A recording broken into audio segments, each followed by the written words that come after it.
হে নবী, তারা আপনার কাছ থেকে মহিলাদের মাসিক ঋতুকাল ও এ সময় তাদের সাথে দৈহিক মিলন সম্পর্কে জানতে চাইবে। আপনি তাদের বলুন, আসলে মহিলাদের এ সময়টা হচ্ছে একটা অপবিত্র ও কষ্টকর অবস্থা। কাজেই ঋতুস্রাবকালে তাদের সঙ্গ বর্জন করবে এবং তোমরা দৈহিক মিলনের জন্যে তাদের কাছে যেও না যতক্ষণ না তারা পুনরায় পবিত্র হয়। অতঃপর তারা যখন পরিপূর্ণভাবে পবিত্র হয়ে যায় তখন তোমরা তাদের কাছে যাও দৈহিক মিলনের যে পদ্ধতি আল্লাহ পাক শিখিয়ে দিয়েছেন সেভাবে। আল্লাহ পাক নিশ্চয়ই সেসব লোকদের ভালোবাসেন যারা আল্লাহর দিকেই ফিরে আসে এবং যারা পাক পবিত্রতা অবলম্বন করে। তোমাদের স্ত্রীরা হচ্ছে তোমাদের জন্য সন্তান উৎপাদনের ফসল ক্ষেত্র। তোমরা তোমাদের এ ফসল ক্ষেত্রে যেভাবে ইচ্ছা সেভাবেই গমন করো। তোমরা সময় থাকতে নিজেদের জন্যে কিছু অগ্রিম নেক আমল প্রেরণ করো। তোমরা আল্লাহকে ভয় করো, জেনে রেখো একদিন অবশ্যই তোমাদের সবাইকে তার সামনাসামনি হতে হবে।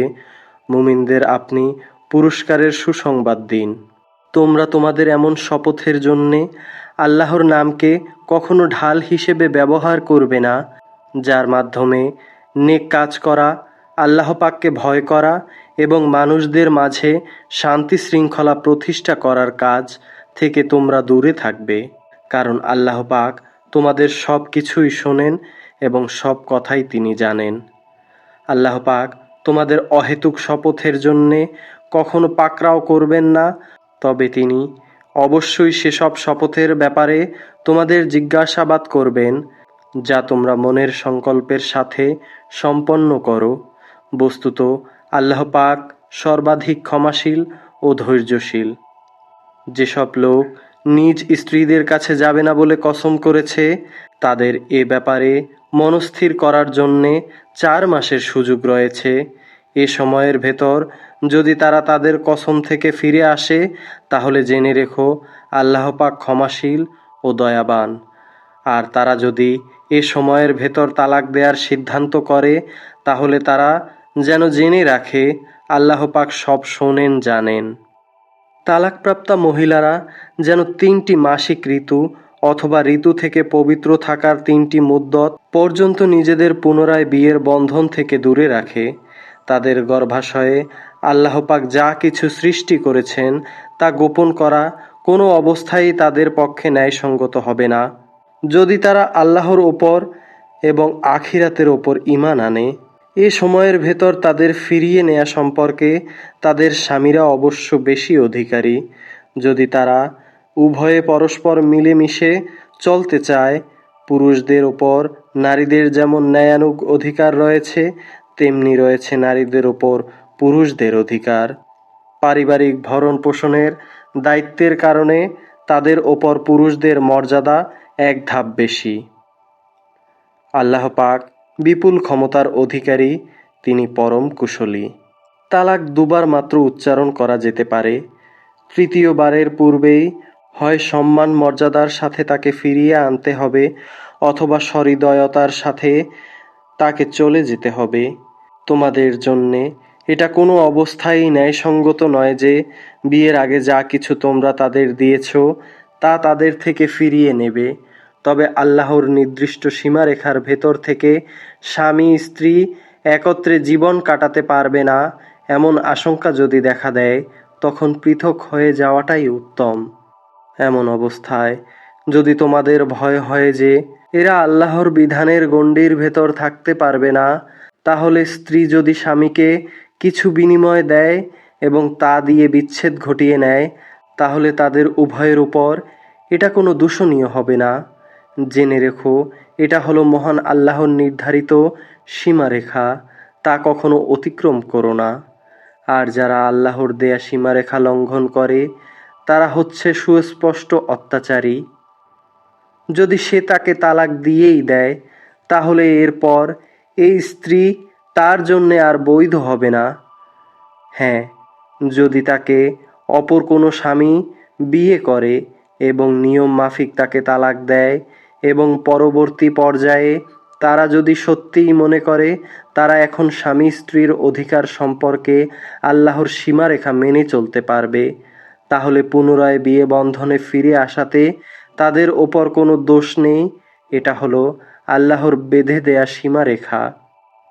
যারা এ ব্যাপারে অবগত আছে, আল্লাহ পাক তাদের জন্যে এই নির্দেশ সুস্পষ্ট করে পেশ করেন, যখন তোমরা স্ত্রীদের তালাক দাও এবং তারা যখন তাদের অপেক্ষার সময় ইদ্যত পূর্ণ করে নেয়, তখন হয় মর্যাদার সাথে তাদের ফিরিয়ে আনো, নতুবা ভালোভাবে তাদের বিদায় করে দাও। কেবল কষ্ট দেওয়ার উদ্দেশ্যে কখনো তাদের আটকে রেখো না। এতে তোমরা আল্লাহর নির্ধারিত সীমারেখাই লঙ্ঘন করবে। আর যে ব্যক্তি এমন কাজ করে সে পাকার অন্তরে নিজের উপরই অত্যাচার করে। সাবধান, আল্লাহর নির্দেশসমূহকে কখনো হাসি তামাশার বস্তু মনে করো না। স্মরণ করো, তোমরা ছিলে অজ্ঞ। আল্লাহ পাক তোমাদের ওপর হেদায়াতের বাণী পাঠিয়ে নেয়ামত দান করেছেন। তিনি তোমাদের জন্যে জ্ঞান ও যুক্তিপূর্ণ কিতাব অবতীর্ণ করেছেন, যা তোমাদের দৈনন্দিন জীবনের নিয়ম কানুন বাতলে দেয়। অতএব তোমরা আল্লাহকে ভয় করো এবং জেনে রেখো, তিনি তোমাদের সমস্ত কার্যক্রম সম্পর্কে সম্পূর্ণ ওয়াকেফাল রয়েছেন। যখন তোমরা তোমাদের স্ত্রীদের তালাক দাও, অতঃপর তালাকপ্রাপ্তা স্ত্রীরাও তাদের নির্ধারিত অপেক্ষার সময় ইদ্যত পালন শেষ করে নেয়, তখন তোমরা তাদের পছন্দ মতো স্বামীদের সাথে বিয়ের ব্যাপারে বাধা দিও না। যদি তারা বিয়ের জন্য সম্মানজনকভাবে কোনো ঐক্যমতে পৌঁছে থাকে, তোমাদের ভেতর যারা আল্লাহ পাক ও পরকালীন জীবনের উপর বিশ্বাস স্থাপন করে, তাদের এ আদেশই দেয়া যাচ্ছে। মূলত এটা তোমাদের জন্য অধিক সম্মানের এবং অনেক পবিত্র কর্মধারা, কারণ মহান আল্লাহ জানেন তোমরা কিছুই জানো না। মায়েরা পুরো 2 বছরই সন্তানকে বুকের দুধ খাওয়াবে। এই নিয়ম তার জন্যে যে ব্যক্তি চায় সন্তানের দুধ খাওয়ানোটা পুরোপুরি আদায় করুক। সন্তানের বাবা দুধ খাওয়ানোর জন্যে মায়েদের সম্মানজনক ভরণ পোষণ সুনিশ্চিত করবে। কোনো ব্যক্তির ওপর তার সাধ্যাতীত বোঝা চাপিয়ে দেয়া যাবে না।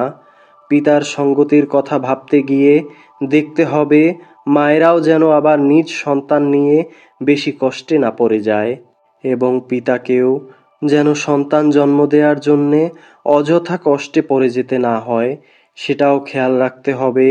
সন্তানের পিতার অবর্তমানে তার উত্তরাধিকারীদের ওপর সন্তানের জন্মদাত্রী মায়ের অধিকার এভাবেই বহাল থাকবে। তবে কোনো পর্যায়ে পিতামাতা যদি পারস্পরিক সম্মতি ও পরামর্শের ভিত্তিতে আগেভাগেই সন্তানের দুধ ছাড়িয়ে নিতে চায়, তাতেও তাদের ওপর কোনো দোষের কিছু নেই। তোমরা যদি নিজেদের পরিবর্তে অন্য কাউকে সন্তানের দুধ খাওয়ানোর জন্যে নিয়োগ করতে চাও এবং যদি দুগ্ধদাত্রীর পাওনা যথাযথভাবে বুঝিয়ে দেয়া হয়, তাতেও কোনো পাপ নেই। সর্বাবস্থায় মহান আল্লাহকে ভয় করো এবং জেনে রেখো, তোমরা যা কিছুই করো আল্লাহ পাক তার সব কিছুই দেখতে পান। তোমাদের মধ্যে যারা মৃত্যু মুখে পতিত হয় এবং তারা যদি তাদের স্ত্রীদের জীবিত রেখে যায়, সে অবস্থায় স্ত্রীরা যদি বিয়ে করতে চায়, তাহলে তারা তাদের নিজেদের 4 মাস 10 দিন পর্যন্ত সময় বিয়ে থেকে বিরত রাখবে। অপেক্ষার এ সময়টুকু যখন তারা পূরণ করে নেবে, তখন নিজেদের বিয়ের ব্যাপারে তারা ন্যায়ানুগ পন্থায় যা ইচ্ছা তাই করতে পারবে এবং এ বিষয়টিতে তাদের ওপর কোনো পাপ নেই। মূলত তোমরা যে যাই করো না কেন, আল্লাহ পাক তার পুরোপুরি সংবাদ রাখেন।